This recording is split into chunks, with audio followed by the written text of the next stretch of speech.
Okay guys, all you need to do this, you can see I've got an inline spinner here, I've got a jigging spoon, I've got a little barrel swivel. This one right here is by Mustad, the KVD one.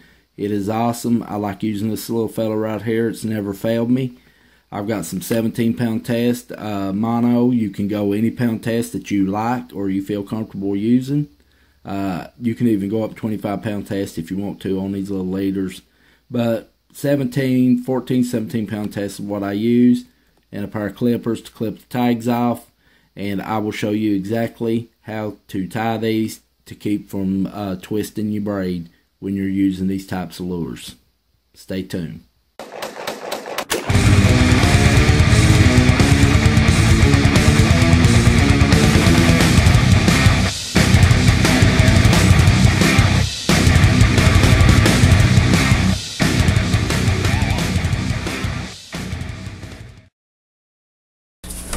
Okay guys, you seen our little setup that we're doing, and what we're doing is preventing twist in our fishing braid, in your mono, whatever kind of line you may be doing, but I'm focusing with braid because that's what we run. I run 15-pound test braid. Depends on the clarity of the water. I'll be putting an 8-pound test leader on, a 6-pound test leader on, even down to a 4-pound test leader on. And I don't want to get my braid twisted. Nobody out there likes twisted braid because it is a nightmare to get out, and it will cause bad things. You'll start getting knots, tangles, and you end up having to cut your braid off your reel. I've had that happen. I don't care to admit it. If you're not in a boat where you can feed all that line out, take a chance of another boat running through it if you're out there fishing, and try to get the twist out of that. It's just virtually impossible hardly to get it out. But any way to prevent that is a plus, because braid isn't inexpensive. It's expensive, as we all know. So I'm going to show you my little way that I prevent it from twisting my line. Is I've got my Berkeley here, 17-pound test. You can use whatever pound test you would like using. It's no big deal, because when that spinner is coming through the water, that's what the fish is focusing on. It's not going to take the time to pinpoint your leader to see that leader running through her. This 17-pound test, like I said, you're pulling a inline spinner through her suffice. That fish is looking at one thing. It's the prey that it's wanting to prey on. But the first thing I like doing is I take my little barrel swivel. I like putting it on first because it does twist round and around. It's kind of hard sometimes to get these things on because they do what they're made for. They keep your line from twisting. And any knot that you prefer using, I'm not going to suggest any kind of fishing knot. Everybody's got their favorite knots they like doing. I'm just using a regular little knot that I learned many years ago. When I was a kid, we'll get that knot tied on first, and I'll go up about 5 inches. And I'll just go ahead and clip that off, and I'll make a bunch of these up. I'll make 4 or 5 of these up on different little inline spinners I may be going to be using. And then I'll go down and pull it down about 2 inches, if you can see that right there, from the swivel up to the lure, and then I'll just tie it on.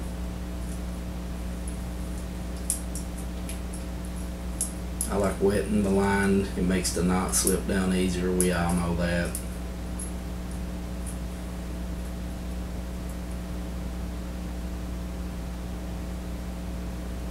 Like I said, I wish I had my glasses, but I don't.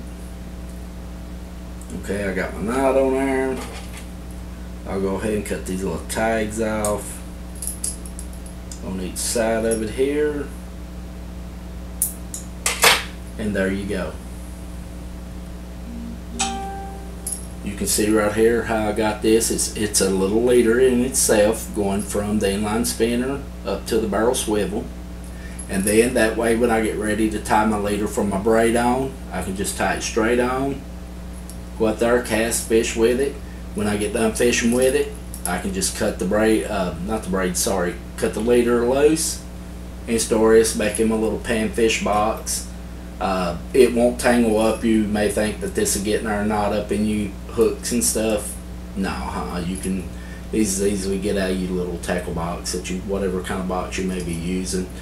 But that's my little setup right there, and this will prevent you getting twisted in your braid if you like using inline spinners. I've caught a lot of big fish on these, big trout, rainbow and brown. I've caught a lot of big smallmouth over 4 pounds on these little inline spinners. They are a killer in the river. I'll just tell you that much. I love using them in the river. Now on with the jigging spoon.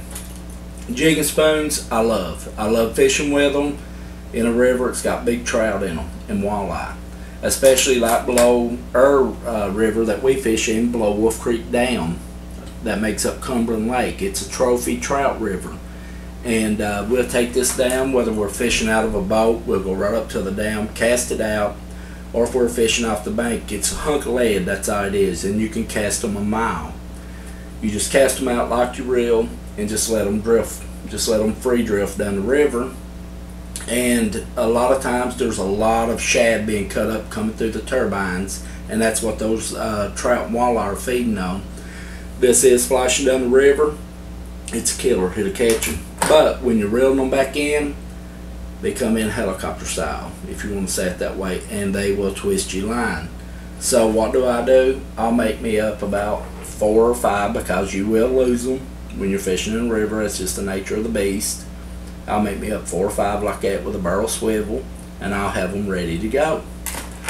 But that's my little tip for you guys today. You can also use them with a clip on them, like the old-fashioned type right here. If you can see that, it's got the clip where you can just tie it straight to the leader and then just hook your lure on right here. I'm not a big fan of those. The reason being, I have lost a lot of fish being out there fishing, hooking up on a big fish, and they have malfunctioned. They've either straightened this or it's popped the loose on me, and I've lost my lure and my fish or my hook, whatever I may be using. I don't like using these. I'm more of a fan of just a straight barrel swivel like this. This is the Mustad KVD one, my favorite one to use. I've never had a problem out of it. It's never malfunctioned, caused twist in my line. Neat little outfit. You can pick him up at Walmart or any tackle spot like that right there. But guys, that's about it for this video. Hope you enjoyed it. Hope it'll help you guys if you're new to braid or like using the inline. It also works on mono. If you're just using mono in your little spinning reels or your light tackle reels and using these, use this right here. It's a good little setup. It'll do the job. When you get done fishing with it, you clip it off, you store it. You don't have to worry about having a twist in your line, and that's what we're aiming to stop, is getting that twist, keeping that twist from getting in your line, getting tangles, and just a mess. But there's going to be a big old buck track right over here to the left of me with fish hooks in it. Guys, I hope you click on that and subscribe to the channel. We're over 1,500 now. We started out with 0. We have worked our way up, and we're getting ready to do a giveaway for you guys. Got a lot of fishing in store, got more tips in store for you guys. I'm going to show you guys what I do when I put braid on my reels. I'm getting ready to put some new braid on my spinning reels. Hope you stay tuned for that, and what I do to prevent a twist when I want to get my braid on. But until next time, this is Chuck with Track 'em KY. Get out there, get fishing. Hope you catch a lot of big ones, tight lines, and we will see you in the next one.